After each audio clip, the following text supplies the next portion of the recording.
Two functions. Same job. Copy a string from one buffer into another. One of them checks the length and refuses to overflow. The other treats a string that's too long as an invisible license to overwrite whatever memory happens to sit right next door. Only one of those two is Rust. Guess which one is running in production right now inside routers, browsers, game engines, medical devices, and satellites. The language behind an estimated 70% of the vulnerabilities serious enough to get a CVE, the ones Microsoft and Google have publicly traced back to a single root cause, memory safety bugs in C++. 70%, read that number twice. It's the single largest root cause behind the CVEs serious enough to make headlines, sitting inside the language that still writes the majority of the code holding up the modern internet. So the obvious move looks simple: burn it down. Rewrite it all in Rust. Google's own engineers have said it outright. You don't need a 10-year plan to rewrite the world in Rust to see results. Just steady, incremental adoption, module by module. Microsoft flirted with the opposite extreme just months ago, a viral plan to eliminate C and C++ with AI by 2030, and walked it back within days, once the scale of the problem hit reality. One company doing this gradually and watching it work, the other coming close to the all-at-once version and pulling back fast. Same underlying reality from two different directions. The code bases that actually run the world aren't a greenfield. They're 20, 30, 40 years of legacy logic nobody can afford to freeze for a decade-long rewrite. The obvious explanation, just rewrite it, is wrong. The real fix is a bridge, not a replacement. And building that bridge without breaking either side of it comes down to a very specific recipe. There are two camps, and both of them are half right. Camp 1 says, rewrite everything in Rust, starting yesterday. Every malloc, every raw pointer, every stirpy is a live grenade, and the only responsible move is to replace the whole foundation before it goes off. Camp 2, the C++ veterans, says the opposite. C++ has survived 50 years of hardware shifts, 3 major standards revisions, and every C++ is dead prediction since 1998. It's not going anywhere, and rewriting a battle-tested, performance-critical system just to satisfy a newer language's opinions about ownership is not engineering, it's fashion. Both camps are arguing from the same mistake. They're treating this as a religious choice. Pick a side, defend it, convert the unbelievers. That's the cult mentality, and it's the wrong frame for what systems programming is. Here's the macro lens stance. Interoperability is the actual survival skill. Rewriting everything, or freezing everything, are both easier stories than the real one, knowing how to let two languages that were never designed to talk to each other cooperate safely inside the same binary, and knowing exactly where the boundary between them should sit. That boundary matters more than either language does. You don't rewrite a 20-year-old rendering engine that already works. You isolate the parsing layer that's been the source of every buffer overflow CVE for the last 5 years, and you write that module in Rust, while the rest of the codebase keeps running exactly as it did yesterday. C++ keeps the performance-critical, already proven core. Rust takes over the parts that touch untrusted input, the parts where a single off-by-one error becomes a headline. That's not compromise. That's choosing the right tool for the specific module, instead of the right tool for your personal identity as a programmer. Understanding that distinction is what keeps you out of the dogmatic traps that swallow a lot of modern development discourse. The traps where the argument about the tool becomes more important than the problem the tool is supposed to solve.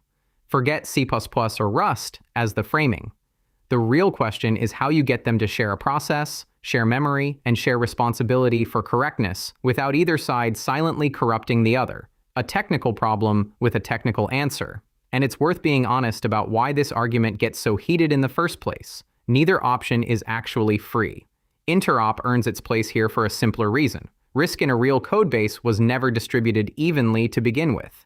It concentrates in a handful of modules that touch untrusted input, and the right approach has to match that shape instead of splitting the difference.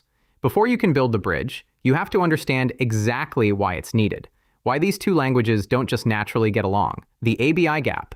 ABI stands for Application Binary Interface. It's the low-level agreement about how function calls actually look in compiled machine code, how arguments get passed, how the stack gets laid out, how a struct gets arranged in memory. C has a stable, well-defined ABI that's been essentially frozen for decades. C++ does not. Name mangling, exception handling, and vtable layout differ across compilers and even across compiler versions. Rust has its own internal ABI, and it's explicitly unstable. The Rust team reserves the right to change it between releases, so Rust and C++ can't call each other directly. Two languages, two incompatible pictures of what a function call even looks like at the byte level. The foreign function interface, the FFI. This is the fix, and the right way to think about it is as a diplomatic channel. Neither Rust nor C++ trust the other's internal representation, but both of them trust plain C. So the bridge gets built by having both sides agree to speak C at the boundary, flattening structs, functions, and calling conventions down to the one dialect everybody's compiler already understands. On the Rust side, that looks like an extern C block. And on the C++ side, the function has to be declared with C linkage so the compiler doesn't mangle its name into something Rust can't find. That's the entire trick. Both languages agree to briefly pretend they're C at the exact point where they touch. The memory management conflict.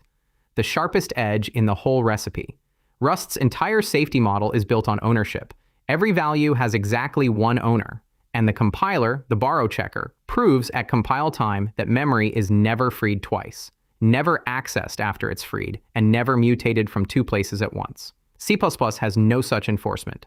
A raw pointer crossing in from C++ carries none of that history. Rust has no idea who owns it, whether it's still valid or when it's supposed to die. The moment a raw C++ pointer enters Rust, you're forced into an unsafe block. Unsafe doesn't turn off Rust's safety. It turns off the compiler's ability to verify it for you. Inside that block, you personally are now the borrow checker.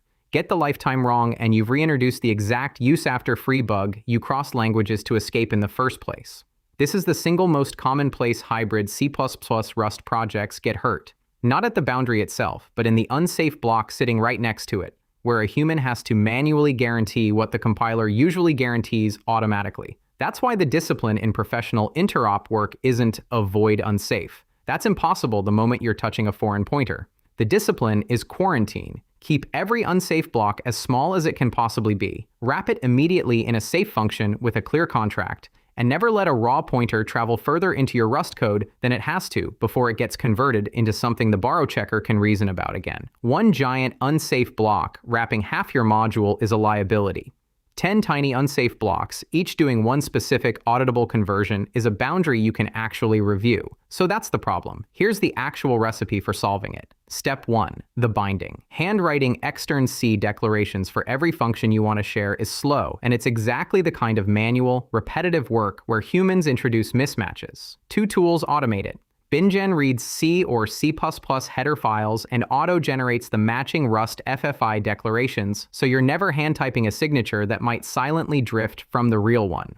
CXX, maintained by one of the most trusted names in the Rust ecosystem, takes a different and honestly safer approach. Instead of exposing raw pointers across the boundary, you declare a shared interface inside a module tagged with the CXX bridge attribute, and CXX generates safe, type-checked bindings on both sides. No unsafe block required for the calls that go through it. For new interop work, CXX is usually the better default. It pushes the unsafety to the edges instead of scattering it through your business logic.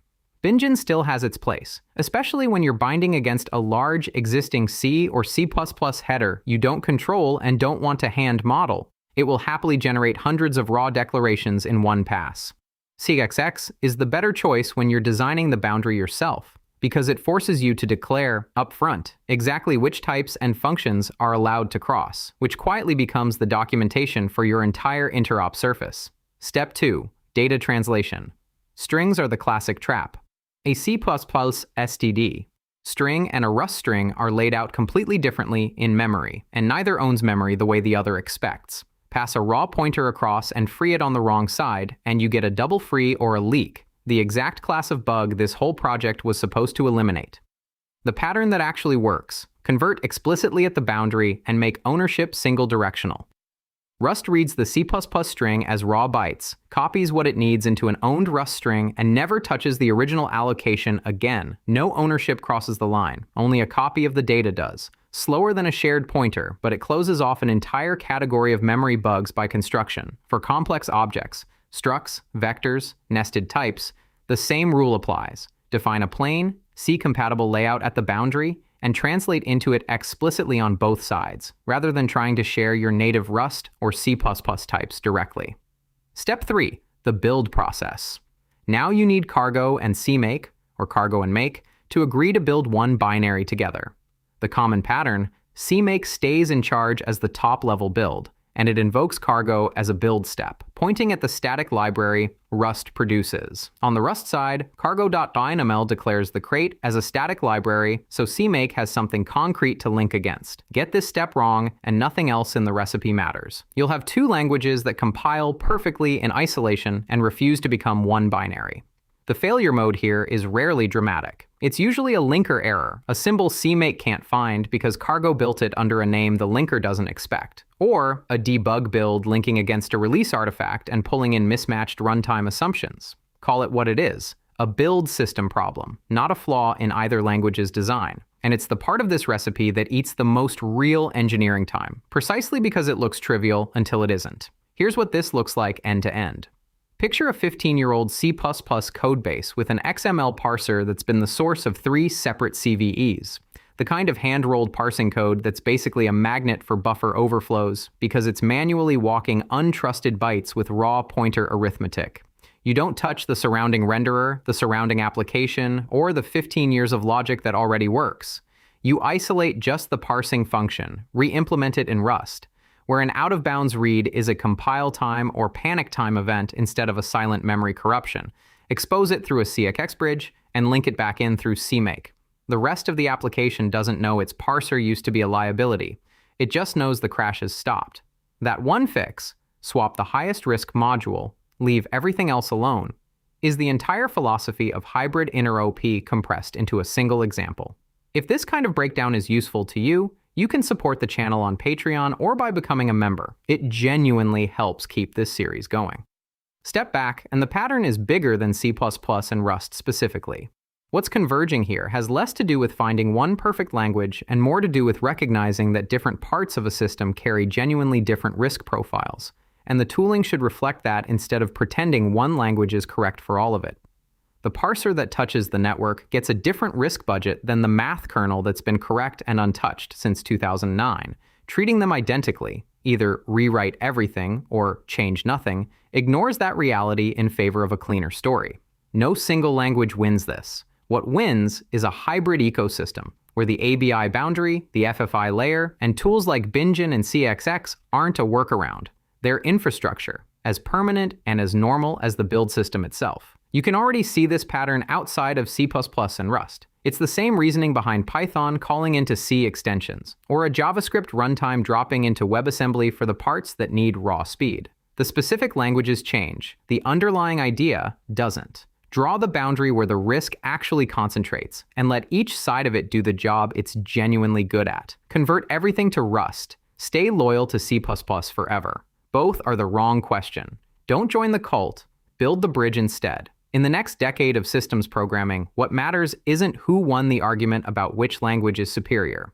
It's knowing exactly where to draw the boundary between two languages, and making sure nothing leaks across it. Mixing these two languages inside one codebase is a high-stakes move. Get the boundary wrong, and you've just built a more confusing way to corrupt memory. But get it right, and you keep decades of proven, optimized C++ while closing off the exact class of bugs that's been costing the industry the most. That trade is worth learning to make well. If you want to go deeper into where those memory bugs come from and what they really cost, there's a full breakdown on this channel called The True Cost of Memory Safety, worth watching right after this one, if today's video raised more questions than it answered. And if you want more deep dives into systems architecture like this, subscribing is the easiest way to catch the next one. Last question, and this one deserves an honest answer. Are you a C++ purist, or are you ready to let Rust into the codebase? Drop it in the comments.